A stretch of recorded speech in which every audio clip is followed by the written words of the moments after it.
मन, यो मनलाई जित्न सक्ने मानिस साँचो अर्थमा सारा जगतलाई जित्न सक्ने बन्छ। यो मनलाई जित्न सक्ने मानिस साँचो अर्थमा सारा जगतलाई जित्न सक्ने बन्छ। मनले अतीतका घाउहरूलाई मृत सागरमा फ्याँकिएका वस्तु जस्तै तैराइरहन्छ। भविष्यको डरमा आफ्नै छायालाई बाघ बनाएर धक्काइरहन्छ। यो मन फकाउन नसक्दा आँखाभरि आँसु दिएर रुन्छे बनाउँछ। यो मन फकाउन नसक्दा आँखाभरि आँसु दिएर रुन्छे बनाउँछ। फकाउन सक्दा सपनाको पखेटा हालेर अदम्य साहसी बनाउँछ। फेरि भन्छु यो मनलाई जित्न सक्ने मानिस साँचो अर्थमा सारा जगतलाई जित्न सक्ने बन्छ। मनलाई हृदय भनिन्छ, दिल भनिन्छ, जसमा चारवटा कोठा हुन्छ। तीनवटा जीवन बाँच्नलाई एउटा माया साच्नलाई चाहिन्छ।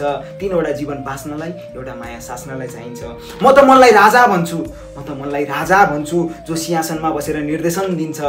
बुझाउन सक्दा हस्तिनापुर बन्छ, बुझाउन नसक्दा लङ्का जसरी जल्छ। अन्तिममा फेरि भन्छु, यो मनलाई जित्न सक्ने मानिस सारा जगतलाई जित्न सक्ने बन्छ।